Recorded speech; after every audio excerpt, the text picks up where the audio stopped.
It's with great pleasure I introduce the wonderful and the uplifting sound of the Sense of Sound Choir to get our evening underway. Oh, Lena Rainbow. Oh, Lena Rainbow. Babankula, Babankula. Babankula, Babankula.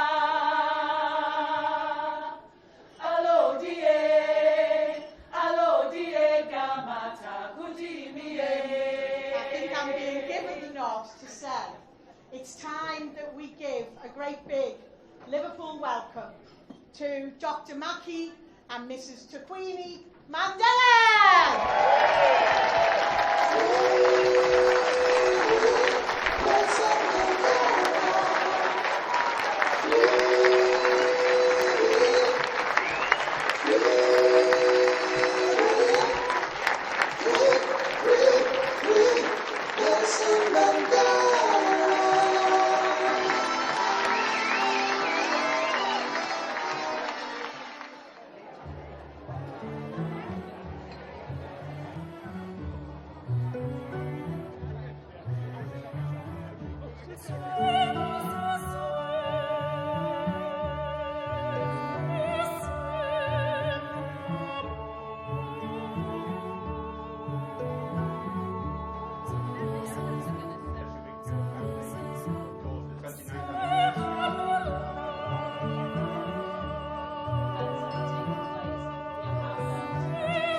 Our two special guests to you this evening, and to ask them to come and perhaps say a few words to you, maybe reflecting on their visit and the experiences they've had here.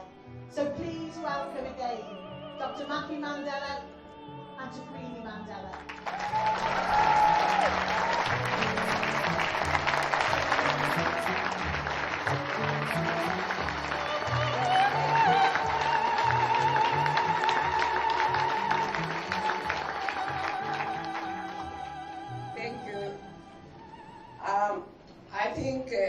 It has been a whirlwind of a tour, of a visit.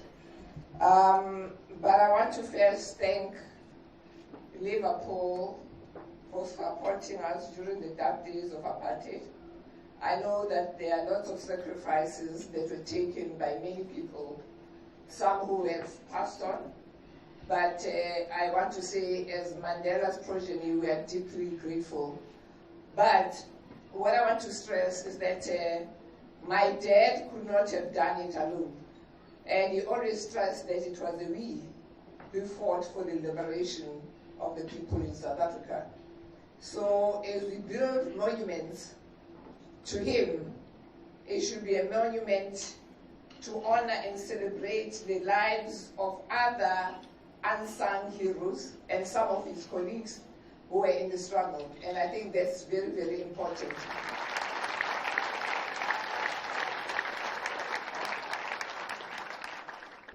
Secondly, I think I want to say I was moved by the hospitality, by the generosity of the city, especially the Lord Mayor and the Mayor of the city of Liverpool. I think they were generous in welcoming us to the city, but also to Mandela8. But I want to say, I think the initiative that Mandela8 took, that this was not just a visit to them, they involved other community organizations, and that was an eye-opener to me and my daughter. And because without us working together and collaborating, we cannot overcome injustice and oppression in this world. And it needs us to be united. But I also want to say that as I leave and go home, I know one thing is very clear. We can't depend on governments. We have to depend on ourselves.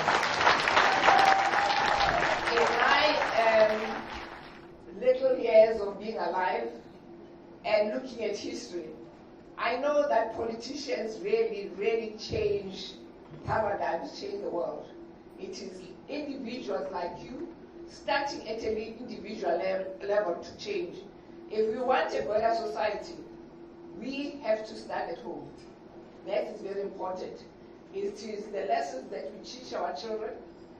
If we see that Britain is becoming much more racist, much more insular, I think it really starts in our backyards.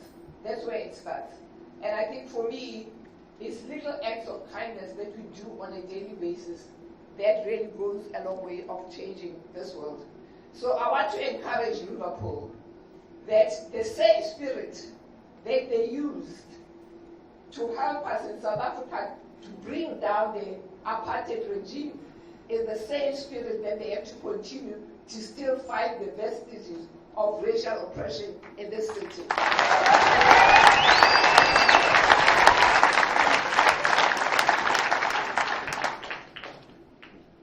One of the things that I said, and that's become my hobby horse, is that I think we should change the way we think.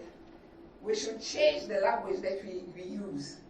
We can no longer afford to talk about poverty alleviation and all of those things. Women's empowerment. We've talked about women's empowerment for decades. I think our vocabulary has to focus on how we create wealth. And the issue of creating wealth, to me, starts a city like Liverpool, who is actually on a regeneration of the city, must, from the initial word-go, involve all its citizens, rich or poor, in terms of all the amenities and access to all the amenities in the city. And I think for me, unless we teach people how to create wealth, we will still, in the next 100 years, talk about poverty alleviation. And with those few words, I would like to say thank you to everybody who's here, who's supporting the initiative of the Memorial Garden. And I would like to say we as the Mandelas will always remember Liverpool. It will be close to our hearts. Thank you very much.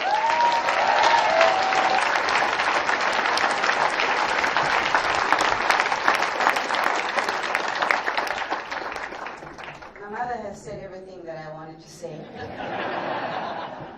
But I wanted to tell you all that I've really been inspired this week as a young person. I've learned a lot, and I'm grateful for your warmth and your welcome. And I can't wait to see when the garden is open. Sonia, you're going to make sure that it's in the summer, right? But thank you very much to all of you. We're really, really touched. Thank you.